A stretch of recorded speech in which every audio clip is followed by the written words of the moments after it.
Now let's take a look at the latest investigations from our investigative unit. The Center Square's Jared Strong joins us to talk about his story. Wisconsin paid $118,000 to a prison warden who resigned amid drug and death investigations. Jared, thanks for taking time with us. Pretty fascinating, a deep dive here into some public records to find out just exactly how many public servants are getting paid six figures in vacation payout. What's going on here? Yeah, well, Wisconsin makes cash vacation payouts to thousands of departing state employees each year, and the total of those payouts keeps rising. Our analysis of publicly available data found that in 2023, for example, the state paid out more than $4 million.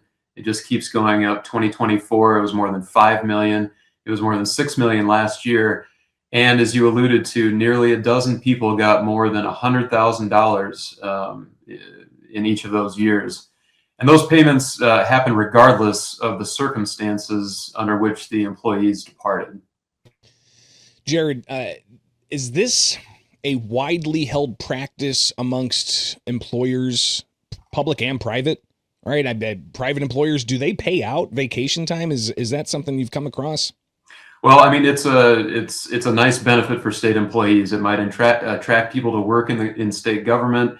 But in Wisconsin and most other states that have similar policies, there's no requirement in the law for private businesses to make similar payments, even for what employees have merely accrued in 1 year if they leave their jobs. So the folks we're talking about, the highest payments, they go to longtime employees who in Wisconsin can hold up to 3 weeks of vacation pay each year in reserve for, the eventual payout. And there's no limit to how much they can bank. These types of payments can be a pretty good deal for employees who, bank their vacation time earlier in their careers when they're making less money, but then they get their payouts at the higher rates that often come in later years. So it's kind of like giving yourself a retroactive raise. And I don't know if some private employers would ever be able to sustain something like that. It's a different, issue when it's taxpayer funded, as is in Wisconsin with this benefit of, as you said, nearly a dozen people getting six figures or more. And you go through that list with your story, Jared, which just published at thecentersquare.com. And you found one in particular that raised some red flags for you. Tell us about this former prison warden getting six figures plus in vacation payout. Yeah, well, you're talking about Randall Hepp, and he was the warden at the Waupun Correctional Institution. It's a maximum security prison.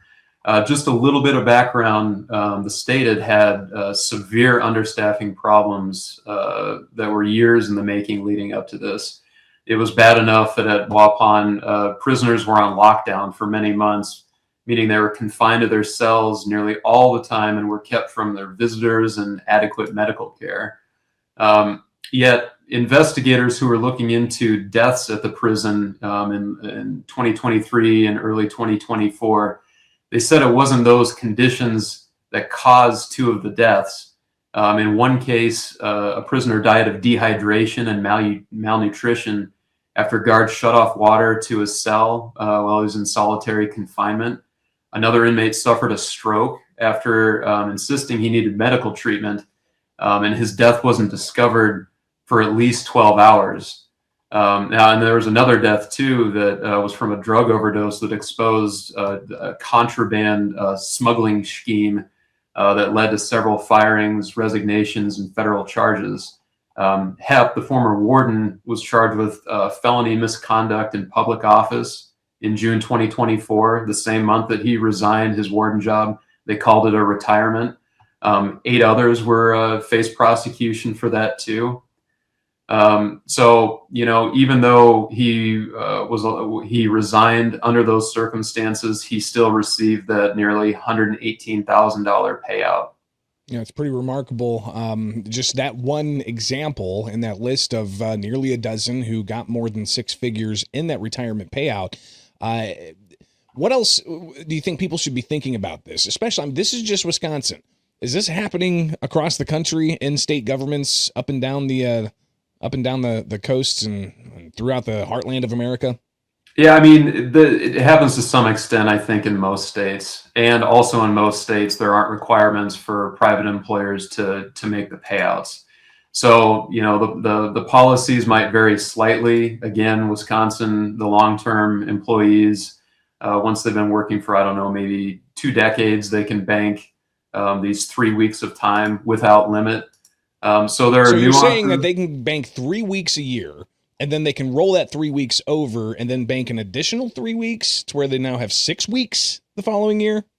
Yeah, oh, yeah. I mean, you know, one year they bank the 3 weeks, the next year they bank another 3 weeks, the year after that, and so forth and so on until, I mean, one of the people that got paid you know, more than $100,000, his payout was actually in excess of his annual salary. So that would indicate to us that, you know, he had actually banked an entire year's worth of vacation by the time he left. Jared, not necessarily something that you might have an answer to right now, but it would be interesting to see if some kind of public health expert or some kind of employment environment experts could talk about the importance of actually taking that vacation time, right? The importance to morale, the importance to the health of the overall workplace for others and whatnot. That would be interesting to see if somebody who's avoiding taking their vacation days and what that means to them and their coworkers when it comes to their own mental health and their morale at the workplace.